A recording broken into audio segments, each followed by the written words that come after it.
Marine training doing medevac, medical evacuations. A medical evacuation from a helicopter to a boat, it's a pretty tricky evolution, but there's only a few steps. Here's how a medevac goes. Person gets hurt. Helicopter's called in. We tend to that person as much as we can with the supplies that we have on the boat. The helicopter sends down this wire. Now this wire has to hit the water. If it doesn't hit the water, we could get electrocuted.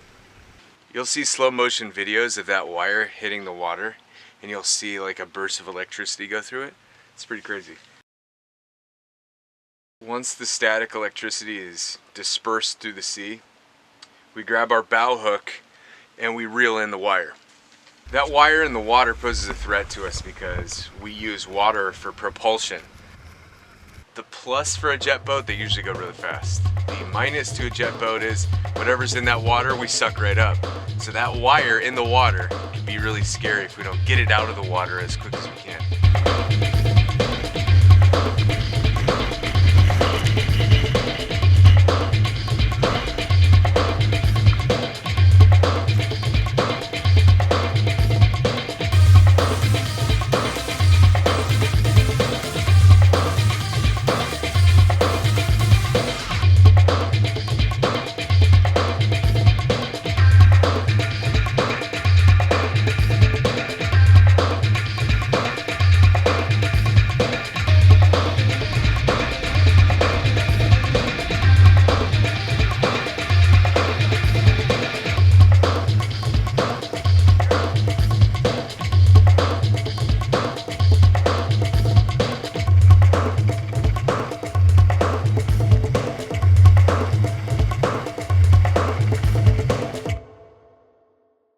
On our boats are little stretchers, so the injured person is then placed on the stretcher and we tie him in and we hook him up to that wire, and the helicopter is just circling right above us. The force from the helicopter is not that bad because you're in the middle of it. It's kind of like a cyclone or a hurricane. The eye is always better, so if you're right underneath the helicopter, the wind's not so forceful. The hoist is where it gets tricky. Proper tension has to be held on both ends, the helicopter and our boat, okay? You have Marines holding down the stretcher and you have them keeping tension from their winch. They reel, we're holding on. Our boat driver is trying to keep slightly forward of the helicopter to keep proper tension on that wire. If proper tension isn't given to that wire, then the patient is sent in a tailspin.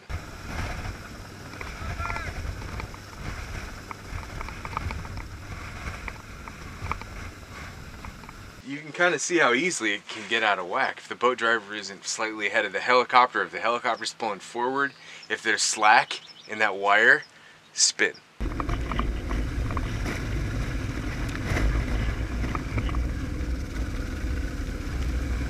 And the force, no matter what injury that patient has, the force of that patient spinning like that, that's probably going to kill him. The medevac on land is probably your best, quickest, and safest way to get somebody off of the battlefield. But on water, it's maybe the quickest, but it's also the scariest.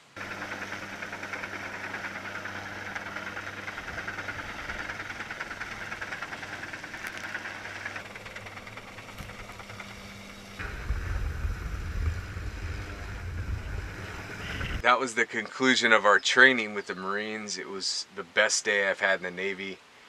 And it's funny, I've said that like 20 times since I've been with this crew. The best day I've had in the Navy. You're going to experience stuff that you would never, in your wildest dreams, think that you'd be doing. You'd be standing somewhere and just like, is this really happening? Am I sitting right under a helicopter right now? We have a reputation now. Every school we go to or every training we go to, our instructors report back to our commands that we are the best group that's gone through, and we have far surpassed our predecessors in our job. A program starts in the Navy is there's a concept and then the people slowly build it into something great. And I think we're starting to become great at what we do. If our boat breaks down, we fix it and we get back underway. We're never going to be unsure of where we are in the water. We're never going to be caught in enemy territory. We're always going to be on point. We're going to get our Marines on board, or we're going to get our Marines where they need to go.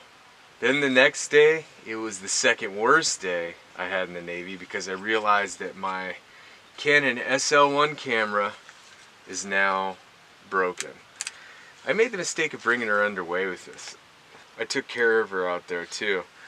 You know, I wrapped her in bubble wrap, and I put her in a waterproof case, and I put it in a bag, and I put it in another bag, and I surrounded that with other stuff. I took good care of her. The force of the water just completely mashed up the insides of her. I don't know what's wrong with it. Aesthetically, it looks fine, but it's just completely dead. By my better judgment, I should have just stuck with the old tough camera or the GoPro, but I wanted to get some really good stuff. So now what I'm going to do is show you the last pictures I've ever taken with this camera.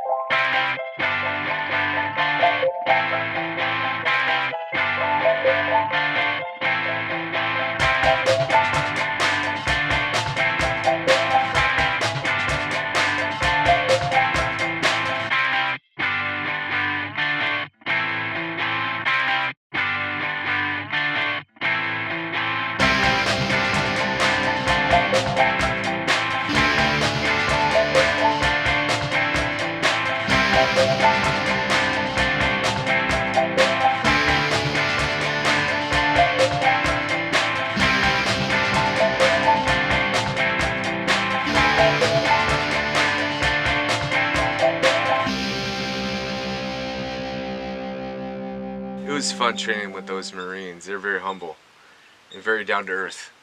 They're cool. As for her, she's gonna retire here overlooking this lake. I've climbed to a spot where she'll be left alone. I don't think anybody's gonna come up here and mess with her, so I'm just gonna leave her here, as all good cameras should be retired in a place where they can forever look at something beautiful and dream of taking pictures again.